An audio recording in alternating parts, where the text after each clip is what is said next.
महाराष्ट्र के उस सफर पर जब मैं निकला था तो मेरा साथ देने वाला मर्द मुजाहिद जनाब सैयद मोइन साहब,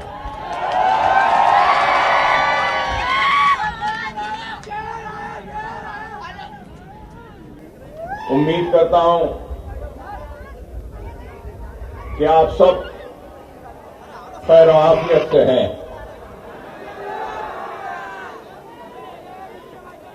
आपकी और मेरी मुलाकात 7 या 8 साल के बाद हो रही है। काफी अरसा गुजर चुका।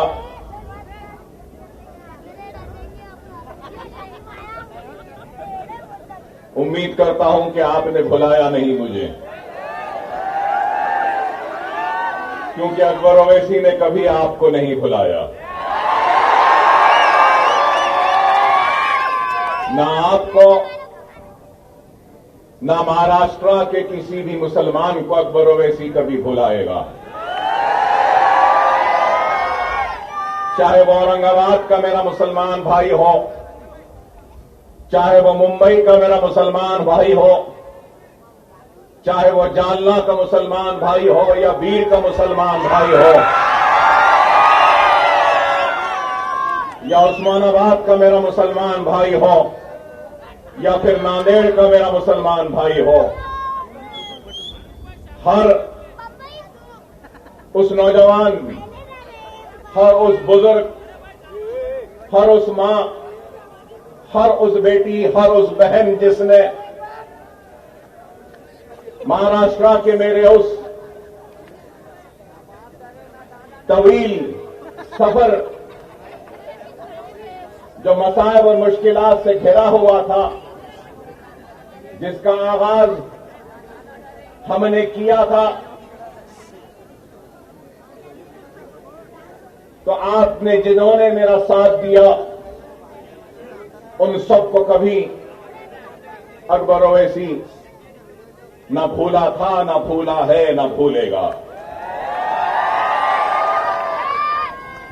सैयद मोइन इस बात की गवाही देंगे कि रमजान का महीना था। नांदेड़ में हमने एक रोजा खोला और उसके बाद नांदेड़ से निकलकर औरंगाबाद को आए थे और यहां पर भी हमने रोजा खोला था। और जब मजलिस इत्तेहाद अल मुस्लिमीन की न मजबूती थी, न ताकत थी, न कोई मजबूत तंजीम थी, लेकिन मुझे आज भी याद है कि शानदार इस्तकबाल हुआ था। शायद 2013 या 14 का वक्त था। तो आज मैं वो बातें इसलिए कह रहा हूं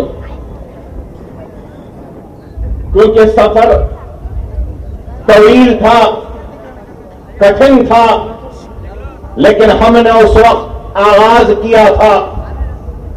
और जब आगाज किया था तो हम बड़े ही चंद लोगों के साथ इस सफर का आगाज किया था, लेकिन आज सारे महाराष्ट्र में हजारों नहीं लाखों की तादाद में लोग जुड़ते गए, ये कारवां बनता गया और मजलिस इत्तेहाद अल मुस्लिमीन महाराष्ट्र के मुसलमानों की दिलों पर हुकूमत करने लगी, दिलों को जीत कर उनके दिलों में जगह बनाने में कामयाब हुई।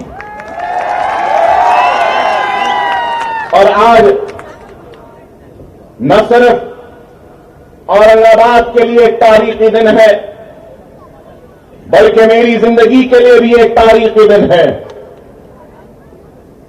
कि आज एक स्कूल का, एक एजुकेशनल कैंपस का संग बुनियाद रखा जा रहा है। और ये एजुकेशनल कैंपस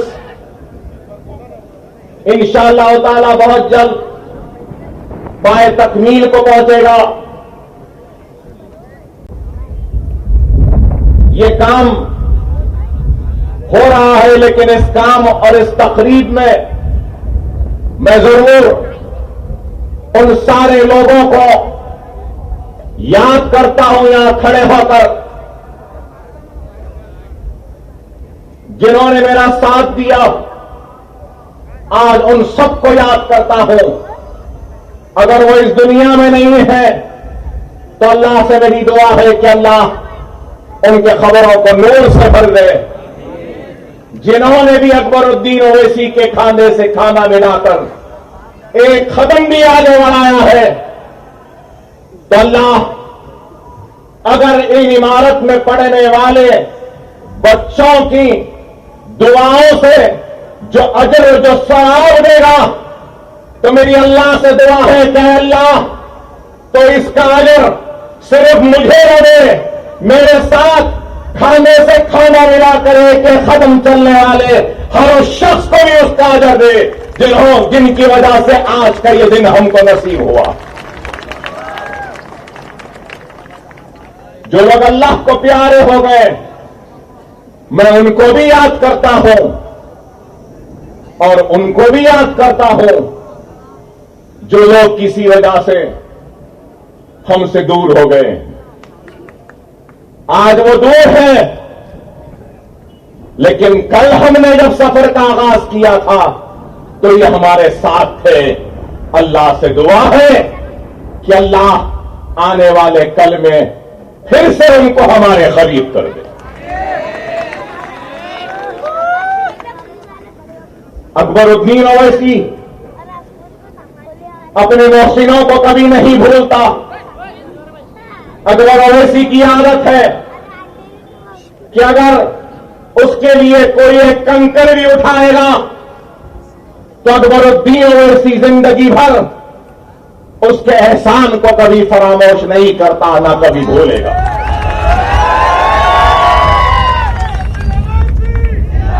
अगर आज मैं उन सारे लोगों को याद करता हूं तो मैं आज जरूर ये भी कहना चाहूंगा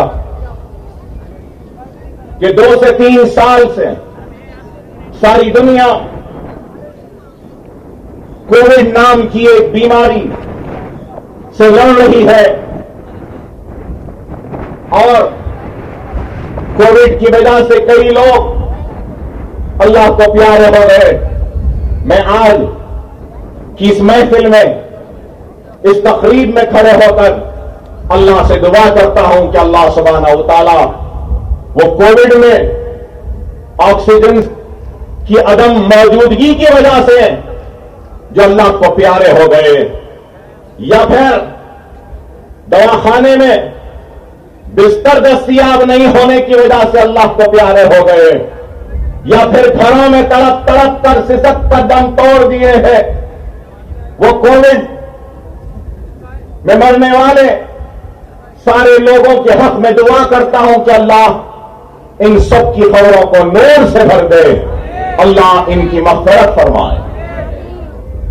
दुआ करता हूं कि अल्लाह उनके अफराद खानदान को सब्र जमील अता फरमाए और ये मेरा अखलाकी फर्ज बनता है और मेरी जिम्मेदारी है कि मैं अपनी जानिब से और इलाहाबाद की आवाम को और सारी आवाम का शुक्रिया अदा करता हूं। मैं आपका ममनून हूं, आपका मशकूर हूं कि आपने मजलिस इत्तेहाद अल मुस्लिमीन के एक सिपाही को, एक उम्मीदवार को आपने अपने हल्के पार्लियामेंट से कामयाब किया और इम्तियाज जलील को ऐवान पार्लियामेंट में भेजा। सबसे पहले आपका शुक्रिया आपका मुबारक। और बाद में इम्तियाज जलील साहब को भी मुबारकबाद देता हूं। बहुत दिन बाद आया, इसलिए जरूरी था इन बातों को कहना। और ये बात आपके सामने जरूर रखना चाहता हूं कि आज हिंदुस्तान में तालीम के शोबे में, रोजगार के शोबे में, तरक्याती सरगर्मियों को अगर देखते हैं और अगर अक़लियतों की आबादियों का जायजा लेते हैं तो सबसे पिछड़े हुए, सबसे पीछे, सबसे पसमानदा और सबसे आखिर में अगर कोई है तो वो मुसलमान है। चाहे वो गोपाल सिंह कमीशन की रिपोर्ट हो, चाहे वो गुजराल कमेटी की रिपोर्ट हो, चाहे वो सच्चर कमेटी की रिपोर्ट हो, चाहे वो कुंडू कमेटी की रिपोर्ट हो, चाहे वो महमूदुर रहमान कमेटी की रिपोर्ट हो या कोई भी रिपोर्ट हो, हर रिपोर्ट ने यही बात कही कि सबसे पीछे, सबसे पिछड़ा हुआ, सबसे कमजोर और सबसे आखिर में अगर कोई है तो वह हिंदुस्तान का मुसलमान है।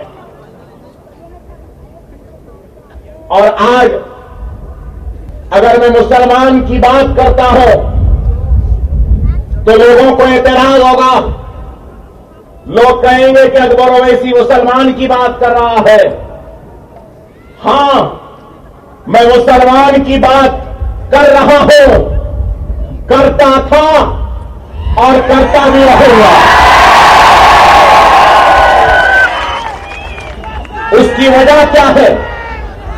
उसकी वजह यह है कि मैं अवाम का नुमाइंदा हूं। अवामी नुमाइंदे का काम क्या है? एक एमएलए की हैसियत से उसका काम क्या है? एक एमपी की हैसियत से उसका काम क्या है? क्या मैं ताकतवर का हाथ पकड़ूं या कमजोर का हाथ पकड़ूं? जो पीछे है उसको आगे लाऊं या आगे वाले का हाथ पकड़ूं? जो कमजोर है उसको ताकत दूं या ताकत वाले को और ताकत दूं? आप गौर करो, अवामी नुमाइंदे की हैसियत से दस्तूर पे हमने हल्फ लिया। हमारी जिम्मेदारी है कि जो पिछड़ा है, जो कमजोर है, जो आखिर है, उसको हम आगे बढ़ाएं, उसको ताकत दें और उसको आगे बढ़ाएं। ये काम मैं कर रहा हूं। लेकिन बाज लोगों को ये काम बुरा दिखता है। आज ये फाउंडेशन स्टोन की तकरीब सिर्फ एजुकेशनल कैंपस का फाउंडेशन नहीं है, ये नेशन बिल्डिंग का एक कंट्रीब्यूशन है हमारी तरफ से जो हम दे रहे हैं। ये बात गलत नहीं है। नेशन की जब बात करता हूं तो नेशन एक से नहीं बनता, नेशन दो से नहीं बनता। नेशन बनता है तो हिंदू से, नेशन बनता है तो मुसलमान से, नेशन बनता है तो सिख से, नेशन बनता है तो ईसाई से, नेशन बनता है तो पारसी से, नेशन बनता है तो बुद्धिस्ट से, नेशन बनता है तो जैन से, नेशन बनता है तो गॉड, भगवान या अल्लाह को नहीं मानने वालों से भी। नेशन का मतलब क्या है? जहां पे हर कोई रहता बसता है। और हिंदुस्तान में हिंदू भी है, मुसलमान भी है, सिख भी है, ईसाई भी है, पारसी भी है, बुद्ध भी है, जैन भी है और हर मजहब के, कई मजहब के मानने वाले हैं। इससे नेशन बनता है। और कोई भी मुल्क उस वक्त तक कामयाब नहीं होता, तरक्की याफ्ता नहीं कहलाता, जब तक कि उस मुल्क के हर शहरी को इस बात का एहसास न हो कि वो भी मुल्क की तरक्की का हिस्सेदार है। मैं आज इस फाउंडेशन स्टोन के जरिए मुसलमान बच्चों को नेशन बिल्डिंग प्रोसेस का हिस्सा बनाने के लिए आया हूं।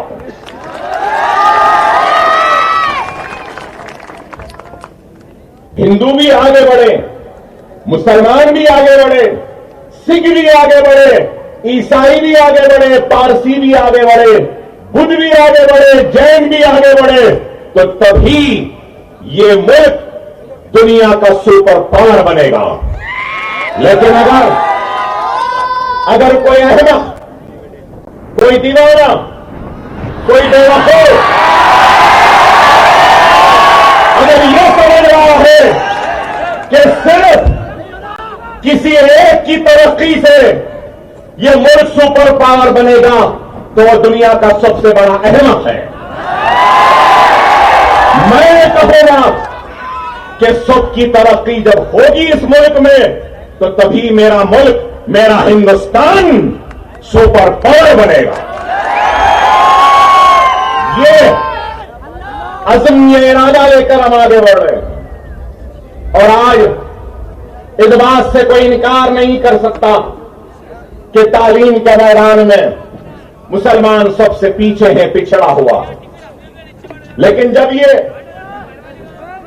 एजुकेशनल कैंपस आ रहा है, तो एजुकेशन कैंपस बेशक मुस्लिम आबादी में है, अतराफ और अतराफ मुसलमान रहते हैं, लेकिन दूर से अगर कोई हिंदू भी अगर इस स्कूल में, एजुकेशनल कैंपस में पढ़ना चाहता है, तो हमारे दरवाजे उसके लिए बंद नहीं है, उसके लिए भी खुले हैं। अगर ईसाई भी आएगा तो उसके लिए भी खुले हैं, पारसी भी आएगा उसके लिए भी खुले हैं, और अगर कोई गॉड, भगवान या अल्लाह को नहीं मानने वाला भी आएगा तो उसके लिए भी खुले हैं। वो तुम्हारा दिल है जो हमारे लिए तंग है, लेकिन ये हमारा दिल है जो तुम्हारे लिए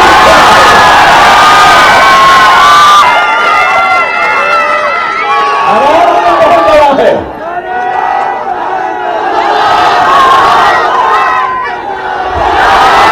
ये दिल बड़ा था, ये दिल बड़ा था, इसलिए हमने जाबाजी व हुक्मरानी की सरजमीन पर हमने दिलों को जीतकर अपने वसी दिल में हर किसी को जगह दी।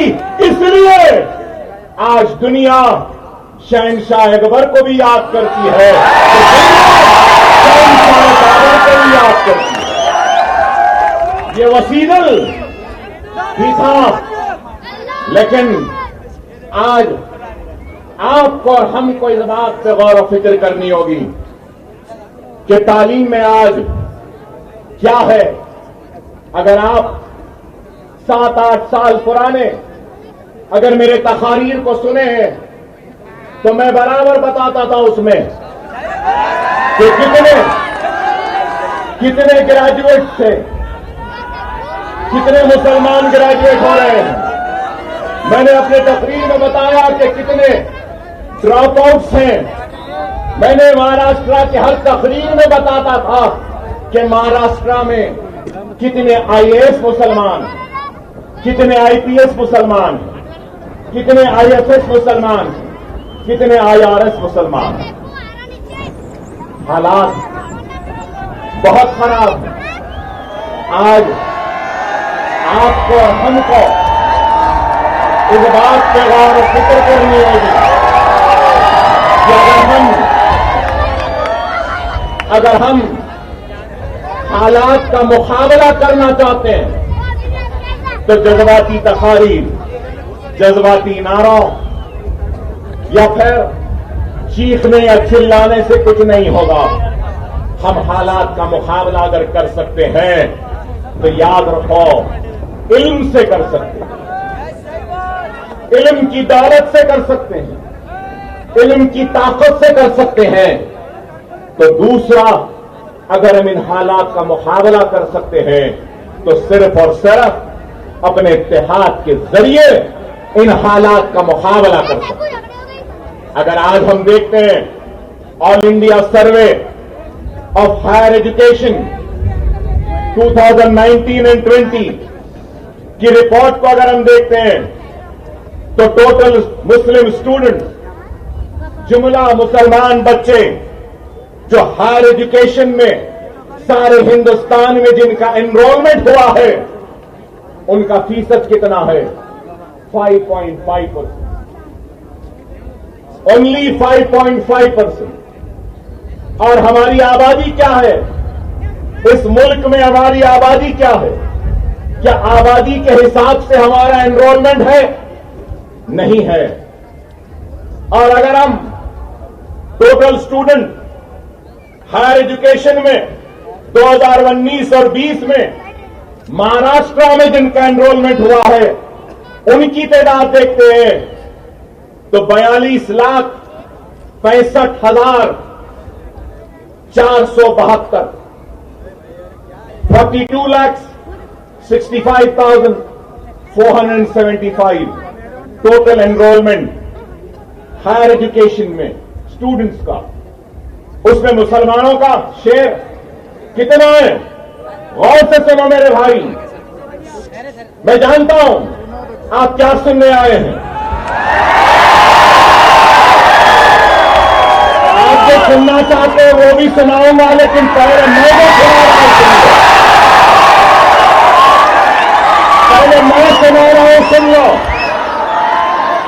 42,65,472 टोटल एनरोलमेंट में से मुसलमानों का एनरोलमेंट 1,66,228, 1,66,228। आप गौर करो, अगर हम टोटल एनरोलमेंट में मुसलमानों के एनरोलमेंट का अगर हम परसेंटेज निकालते हैं तो क्या परसेंटेज है हमारा, बताइए।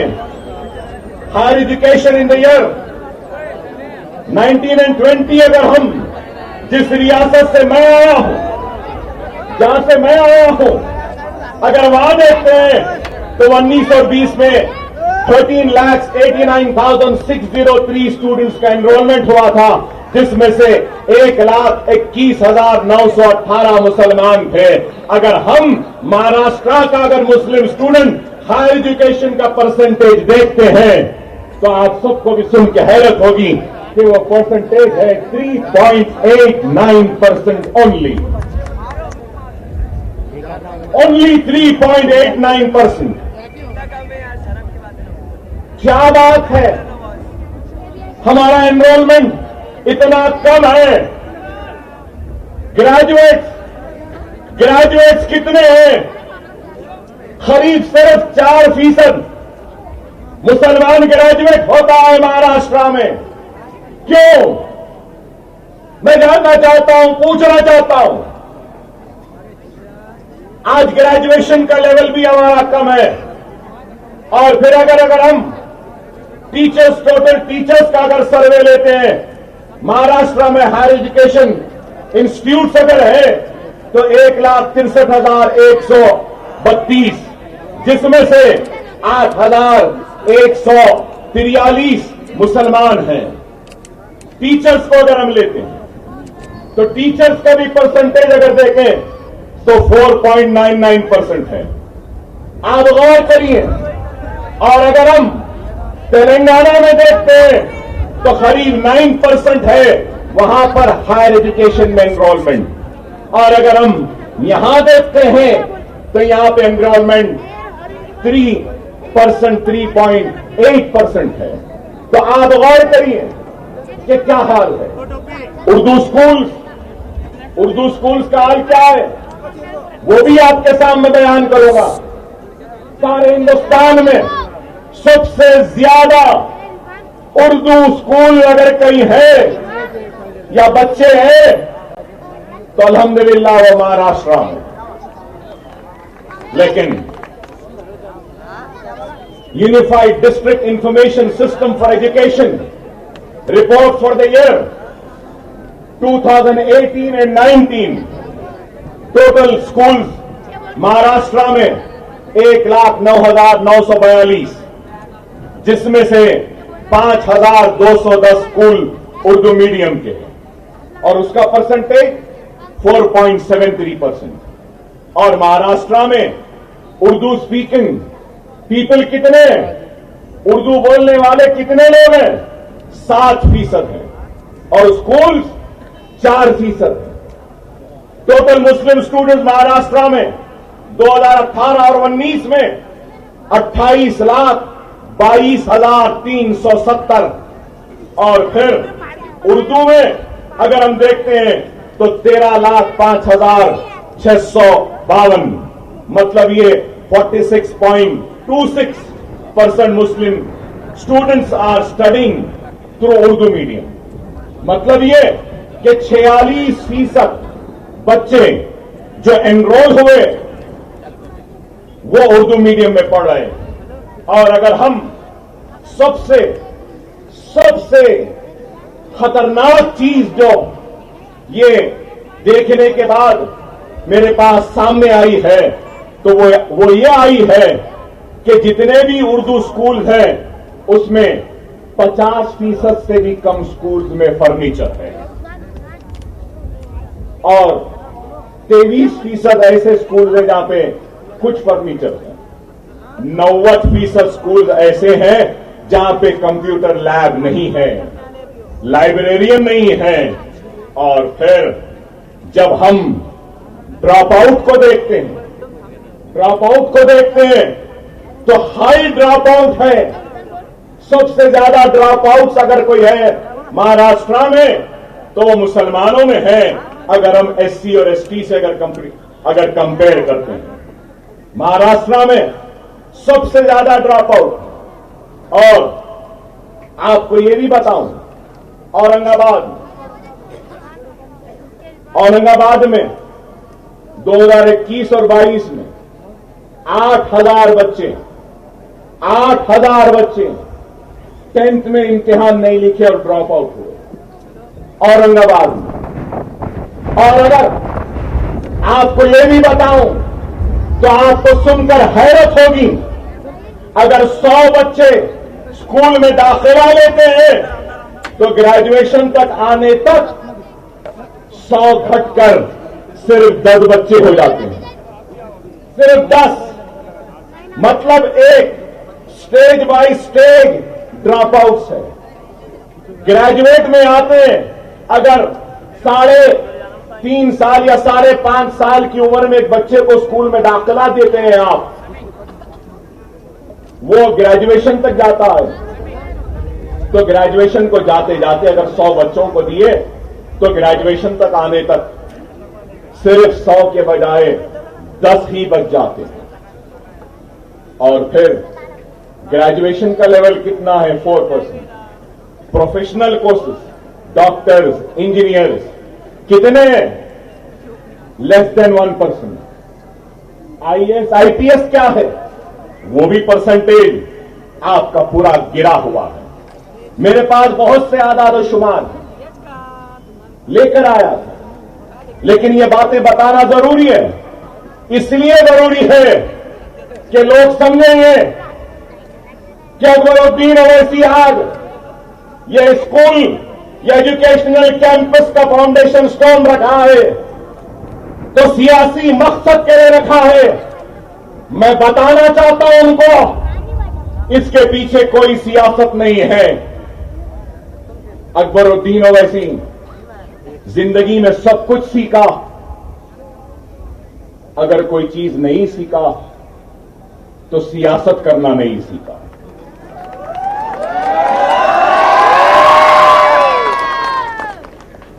सियासत मुझे नहीं आती, ना ही मैं कभी सियासतदान बनना चाहता था।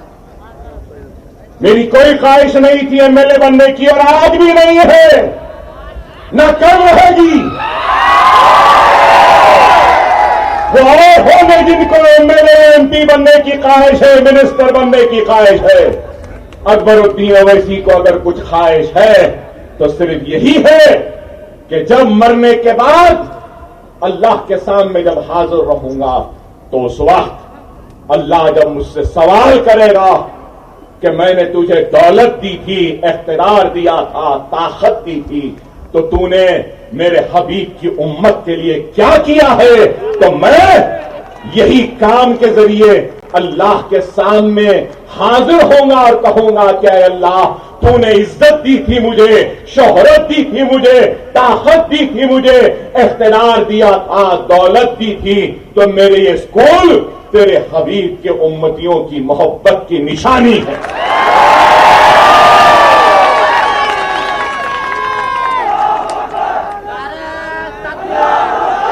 मैं कभी भी न शोहरत के पीछे भागा हूं, न कभी भी दौलत के पीछे भागा हूं, न कभी इख्तियार के पीछे भागा हूं।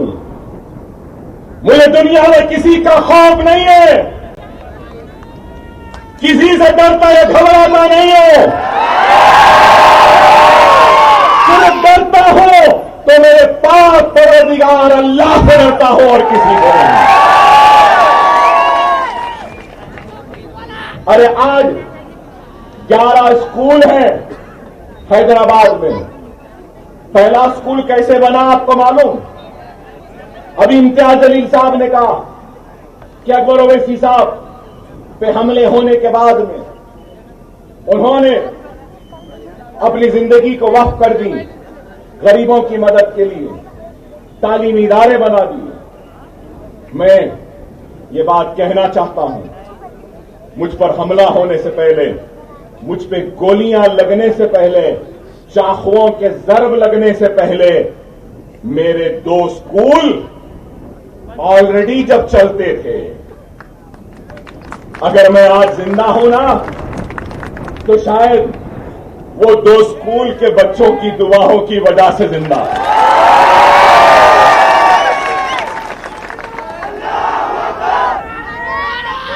मैंने अपने पहले इलेक्शन की तकरीर में कहा था, मैंने अपने पहले इलेक्शन की तकरीर में कहा था कि अकबरुद्दीन ओवैसी इंतखाब लड़ रहा है तो एमएलए बनने के लिए नहीं, जब मैं मुंतखब हो जाऊंगा तो मैं मासूम बच्चों के खानों पे बस्ता और किताबों का बोझ देना चाहता हूं और इनके मासूम उंगलियों में कलम थमाना चाहता हूं।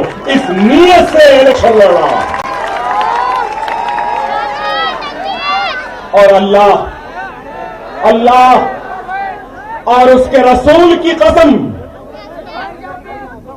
मैंने अपने रहने के लिए घर बाद में बनाया। एमएलए बनने के बाद मेरी जो तनख्वाह थी 99 में, जो भी तनख्वाह थी हर महीने की बचाता था।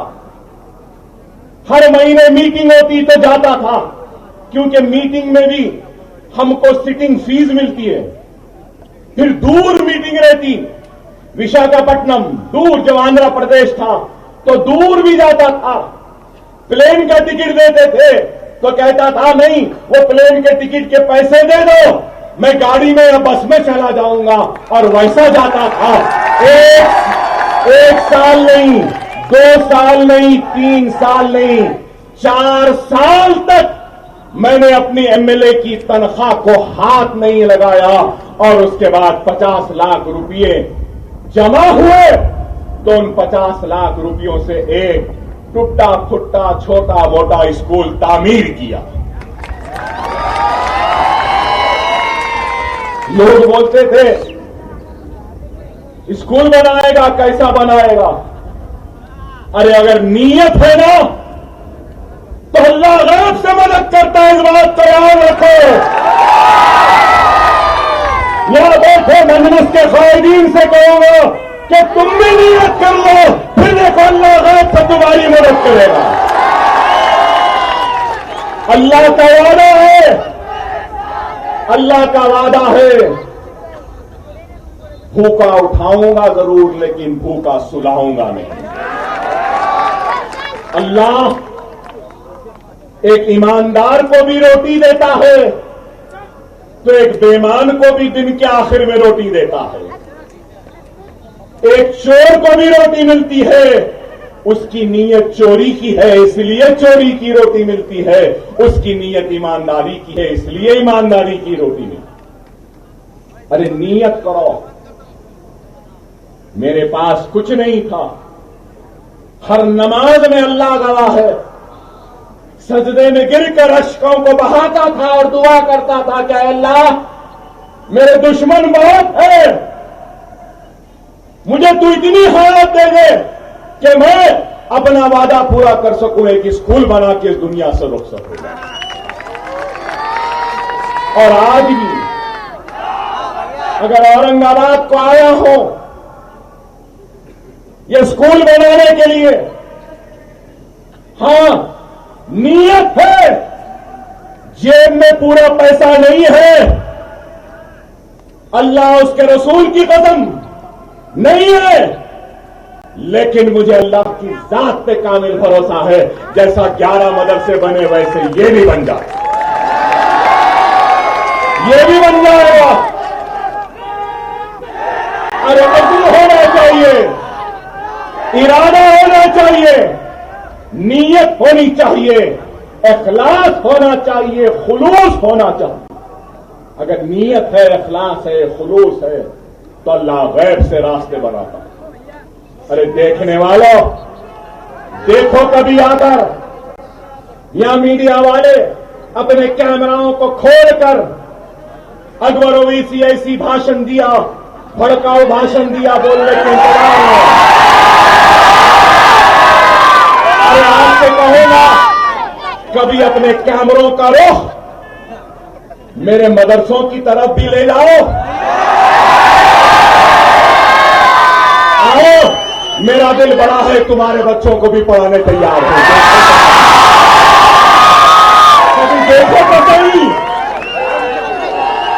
क्योंकि वो तुम्हारी ख्वाहिश होगी कि तुम्हारी औलाद तुम्हारे बाद भी इस कैमरे को पकड़े, मगर मेरी ख्वाहिश है कि तुम्हारी औलाद भी एक कैमरा न पकड़े, स्टेथोस्कोप पकड़े, इंजीनियर बने, डॉक्टर बने।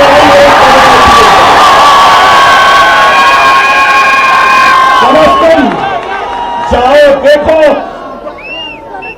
मेरा बल्लागोला केजी का पीजी का कैंपस 2 लाख स्क्वायर फीट का है। चैलेंज से कह रहा हूं, टाटा, अंबानी या फिर कोई बड़ा सरमायादार भी ऐसा स्कूल नहीं बनाया होगा जो सरकार मदीना का ये गुलाम इतना बेहतरीन मदरसा बनाया है। देखो आप जाकर, देखने वाले कहते हैं क्या ये इंग्लैंड का स्कूल है, क्या यूनिवर्सिटी है? अरे नहीं, ये गरीबों के लिए बच्चों को पढ़ाने का मदरसा। गरीबों का मदरसा मतलब दीवार उठा दिए, टीन डाल दिए, एस्बेस्टॉस डाल दिए, शतरंजी बिछा दिए, नहीं। मेरा गरीब का बच्चा, अंबानी के बच्चा ऐसे स्कूल में नहीं पढ़ा होगा जैसा मेरे गरीब का बच्चा पढ़ा। दुनिया को बताना चाहता हूं, मैं वही हूं, मैं उन्हीं का जानशीन हूं जिन्होंने इस मुल्क को ताज की खूबसूरती दी थी। मैं अपने जानशीनों को शर्मिंदा नहीं करना चाहता। ऐसा वैसा स्कूल बनाकर मैं अपने आबा अजदाद को शर्मिंदा करना नहीं चाहता। ऐरा गैरा स्कूल बनाकर ताज की खूबसूरती के बराबर का स्कूल बनेगा, बन रहा है। कितने मंजिला इमारत है मालूम आपको? 11 मंजिला इमारत है।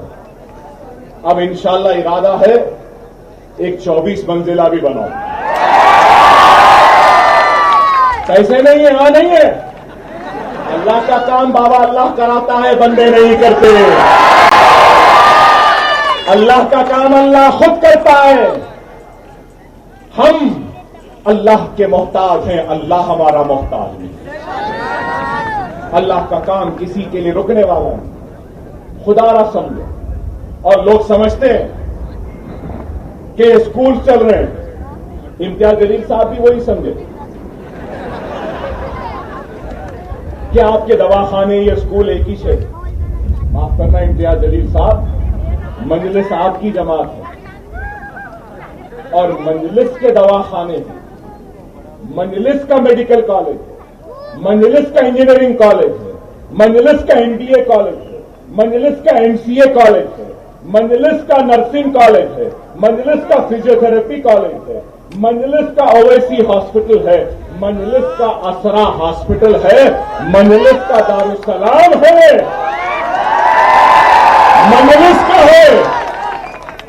लेकिन ये स्कूल मजलिस का नहीं, ये अकबरुद्दीन ओवैसी का अपना है।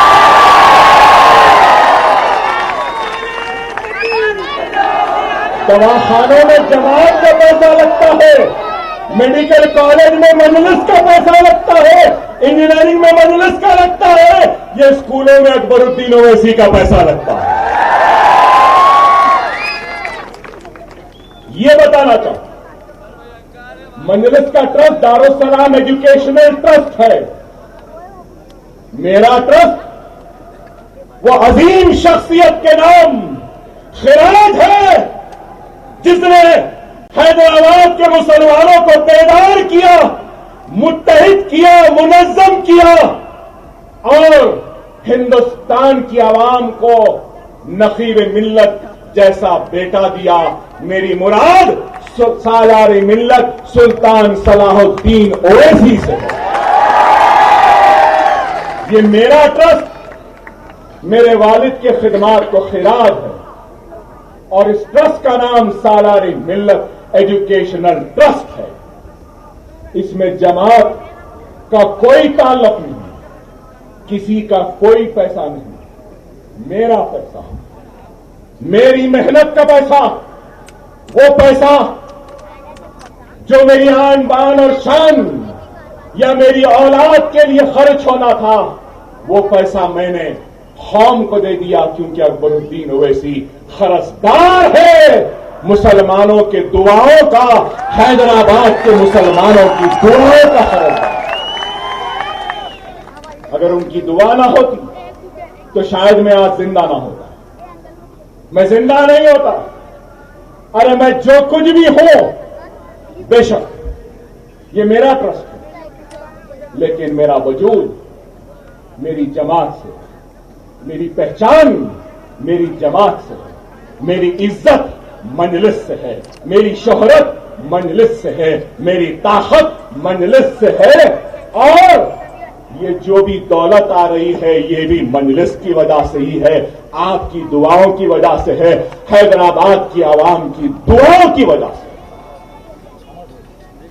ये बात इसलिए कह रहा हूं कि कई लोग समझते हैं कि हमारे पास पैसा नहीं, हम कैसा करेंगे, किधर से करेंगे, अरे मुझे घर बनाना है, मेरे बच्चे को पढ़ाना है।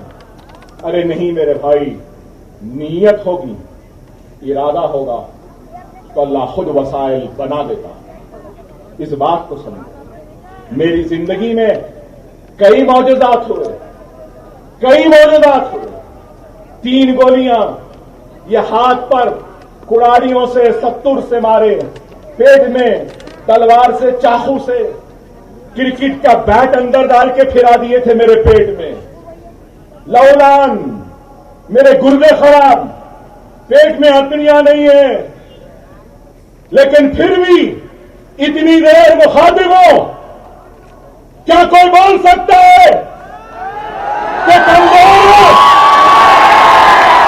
और यही बताना चाहता हूं, दुनिया इल्जाम लगाई, झूठे इल्जाम लगाए, बदनाम किया, रुसवा किया, लेकिन उसमें भी अल्लाह ने नाम दिया, आपके दिलों में मोहब्बत दी। अल्हम्दुलिल्लाह, अदालत से बाइज्जत बरी हुए।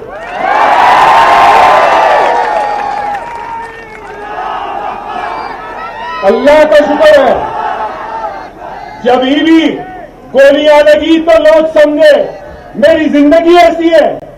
पहला इलेक्शन लड़ा, किसके खिलाफ? 25 बरस का एमएलए था। लोग बोले ये बच्चा, छोटा बच्चा हराएगा। जब भी मौजूदा हुआ 25 बरस का आदमी ढेर हो गया, 25 बरस का बच्चा निकल गया। गोलियां लगे तो लोग बोले गया, मर गया, हो गया, जिंदा हूं।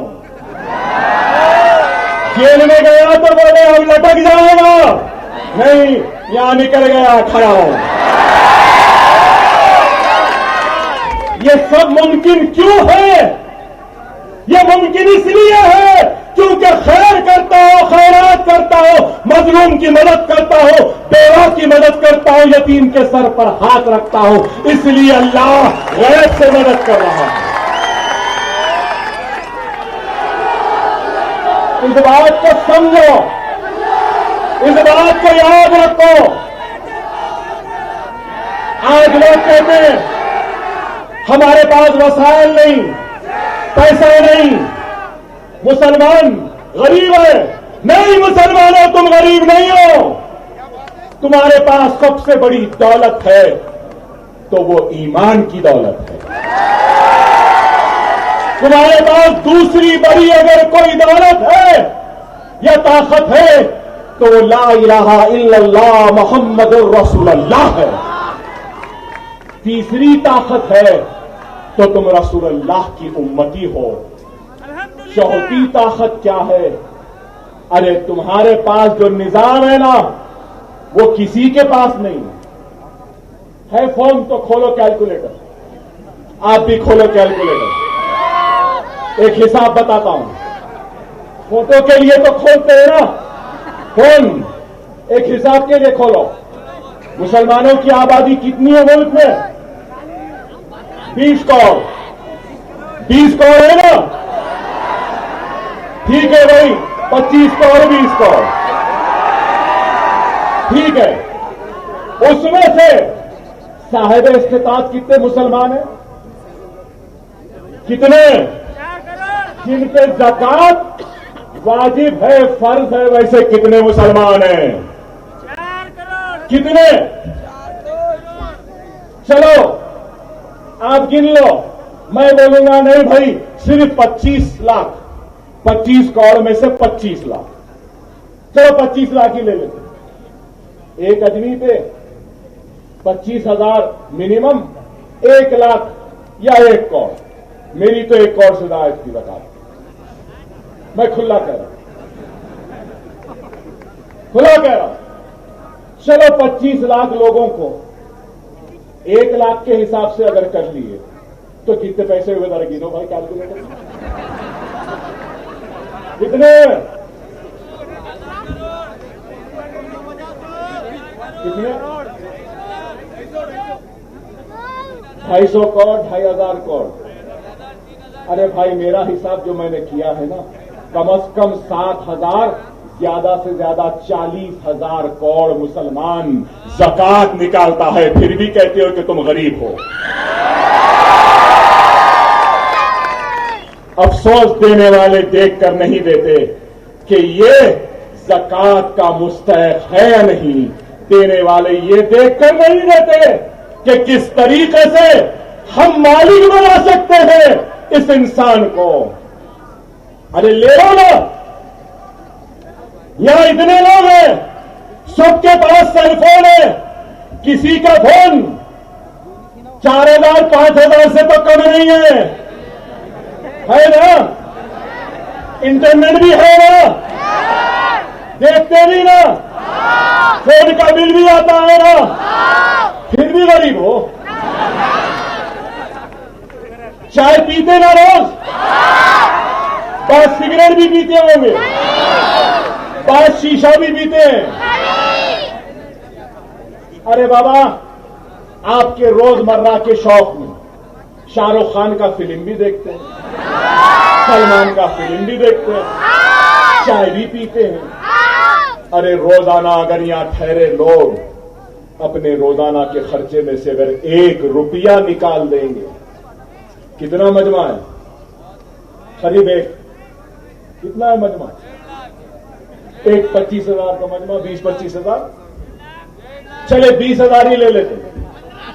चलो अगर यहां से हर उठने वाला शख्स अगर ये तय कर ले कि मैं रोजाना अपने खर्चे में से 1 रुपया निकालूंगा तो कितने पैसे बन गए भाई? दिन को 20,000, महीने को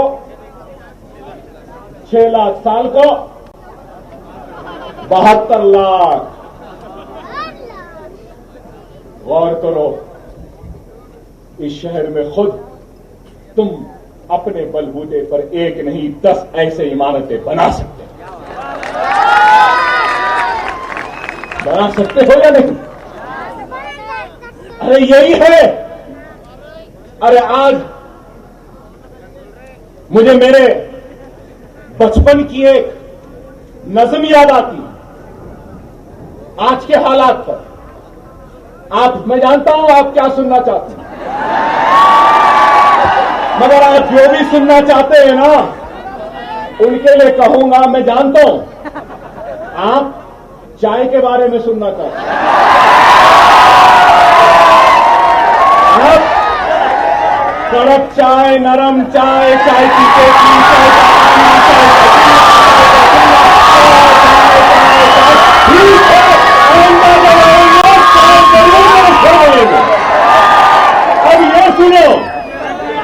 अब ये सुनो क्या लिखने वाली हाली की नज़म है।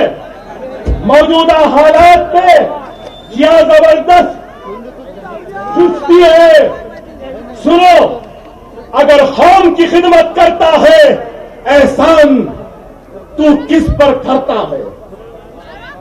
अगर कौम की खिदमत करता है, एहसान तू किस पर धरता है? क्यों गैरों का दम भरता है? क्यों खौफ के मारे मरता है? उड़बान कमर क्या डरता है? फिर देख खुदा क्या करता है। जो उम्र मुफ्त में गुजरेगी वो आखिर को पछताएगा। कुछ बैठे हाथ न आएगा, जो ढूंढेगा वो पाएगा। तू कब तक देर लगाए, ये वक्त भी आखिर जाएगा। उड़बान कमर क्या डरता है? फिर देख खुदा क्या करता है। जो मौका पाकर खोएगा, वो अश्कों से मुंह धोएगा। जो सोएगा वो रोएगा, और काटेगा जो बोएगा। तो गाफिल कब तक सोएगा? जो होना होगा होएगा, जो होना होगा होएगा। उड़बान कमर क्या डरता है? फिर देख खुदा क्या करता है। ये दुनिया आखिर फानी है, और जान भी एक दिन जानी है। ये दुनिया आखिर फानी है, और जान भी एक दिन जानी है। फिर तुझको क्यों है कर डाल जो दिल में ठानी है। जब हिम्मत की जौलानी है, तो पत्थर भी फिर पानी है। उड़बान कमर क्या डरता है? फिर देख खुदा क्या करता है।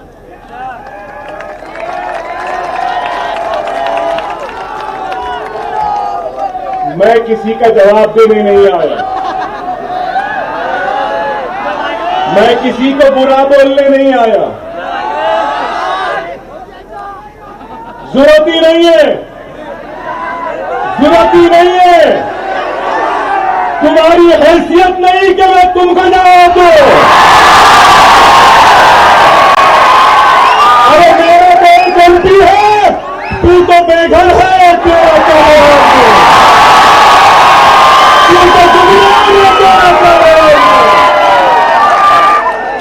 तू तो नाखरफ है। घर से निकाला गया था, तेरा क्या जवाब? मैं क्या बोलूं?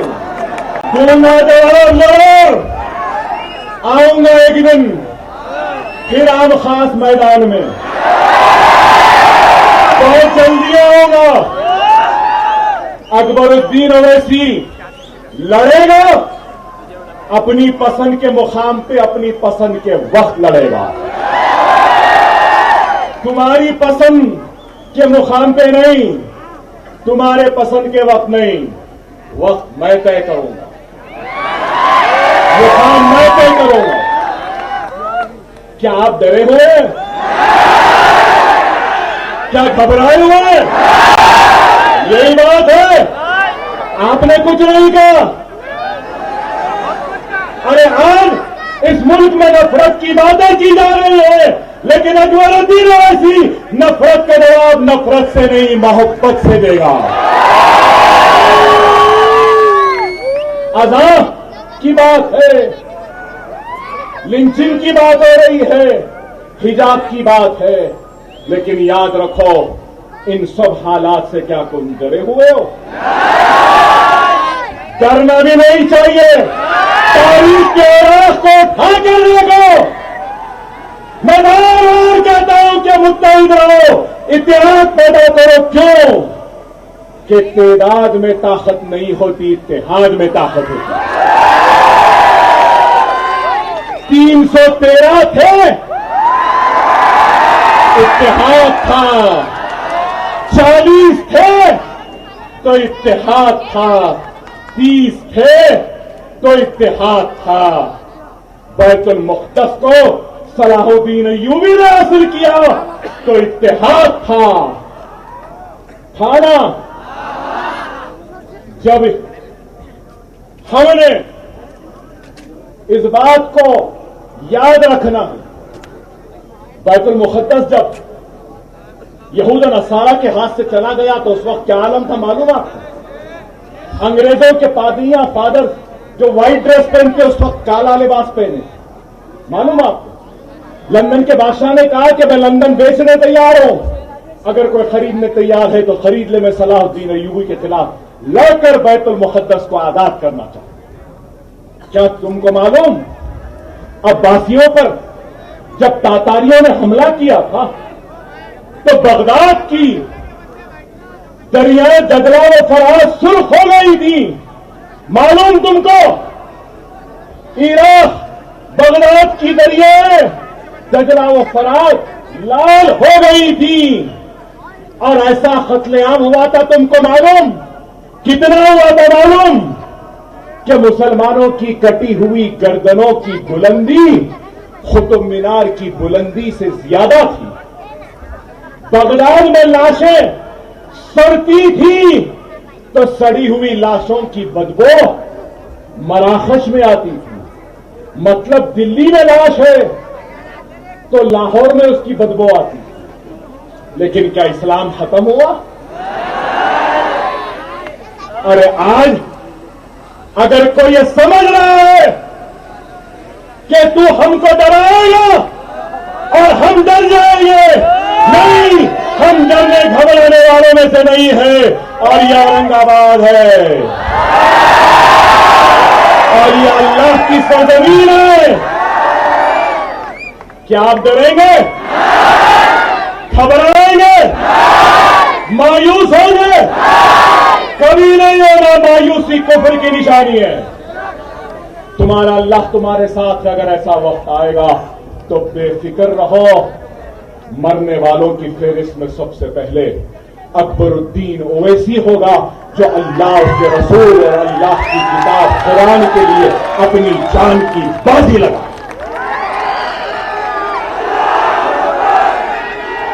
मंगरस आवाम की लाशों पर खड़ा रहकर खयानत करने वाली जमात का नाम नहीं है। अगर वक्त आएगा तो अकबरुद्दीन ओवैसी, असदुद्दीन ओवैसी, इम्तियाज जलील अपनी लाश पर आपको खड़ाएंगे। हम आपकी लाशों पर खड़े होकर क़यादत करने वालों का नाम नहीं है। डरना नहीं, घबराना नहीं। शहीद का क्या मुकाम है मालूम? शहीद का क्या मुकाम है मालूम? अल्लाह के राह में शहीद होता है। अगर आपको मालूम हो जाए आप मर रहे हैं तो आप क्या करेंगे? अरे भाई, इम्तियाज भाई, मेरे बच्चे को देख लेना, मेरी बात, मेरा घर चल जाए, मेरे फुला भाई जरा ख्याल रख लेना मेरे बच्चों का, मैं मरने वाला हूं। लेकिन अल्लाह की राह में जब शहीद होते हैं ना तो गुस्ल की जरूरत नहीं है, डायरेक्ट जन्नत में जाते हैं। डायरेक्ट जन्नत में जाते। जन्नतों की जन्नत कौन सी जन्नत? सबसे अव्वल जन्नत जो है उसमें जाता है शहीद होने वाला, और अल्लाह उसके पास आता है और उससे पूछता है, बता मेरी राह में शहीद होने वाले तुझे मेरी जन्नत कैसी लगी। तो आपको मालूम वो अल्लाह की राह में शहीद होने वाला क्या बोलेगा? मालूम है आपको? वो अल्लाह की राह में शहीद होने वाला कहेगा, क्या अल्लाह तू मुझे फिर से दुनिया में भेज ताकि मैं फिर से तेरी राह में शहीद हो सकूं, क्योंकि तेरी राह में शहीद होने में जो मजा है वो तेरी जन्नत में भी नहीं। अरे अल्लाह तेरी राह में शहीद होने में जो मजा है वो मजा तेरी जन्नत में भी नहीं। जमहूरी जिद्दोजहद करो, दस्तूरी जिद्दोजहद करो, अपनी हक की लड़ाई लो, जज्बात में ना हो, इश्तियाल में ना हो। किसी का जवाब आपको देने की जरूरत नहीं है, हम देंगे। मुश्तइल होने की जरूरत नहीं है, जज्बात में आने की जरूरत नहीं है, कानून को अपने हाथ में लेने की जरूरत नहीं है। बेफिक्र रहो। नफरत करने वाले 40% वोट तो ले लिए, लेकिन वो भूल गए कि 60% आज भी इनके साथ नहीं है, वो हमारे साथ। आएगा हर एक का सवाल, हर एक का सवाल आता आएगा। खुदारा नौजवानों से कहूंगा कि जो भी होने दो, जो भी का छोड़ो, मैं तो कहूंगा जो भी कुत्ता जैसा भी भौंकता है भौंक लो, जो भी बिल्ली का जैसा भी भौंकता है भौंक लो। कुत्तों का काम भौंकना, शेरों का काम खामोश चला जाना है। बस भौंकने दो, जरूरत नहीं। वक्त और हालात की नजाकत को समझो, उनके जाल में फंसना नहीं। वो जाल बुन रहे हैं, तुमको फंसाना चाहते हैं, तुम फंसना नहीं। खामोश रहो, जो बोलता है बोलने दो, मुस्कुराओ और चले जाओ। अब जैसा मैं मुस्कुरा के जा रहा हूं, कितनी तकलीफ है इनको मालूम। अरे कुछ भी नहीं बोला, अरे टीआरपी नहीं मिलती, कुछ भी नहीं बोला, अरे वीआरसी नहीं मिलेगी, कुछ भी नहीं बोला। ये मेरा अंदाज है हंसने का।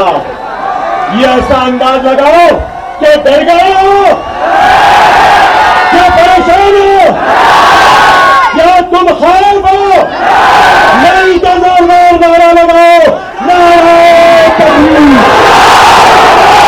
नारे तकबीर,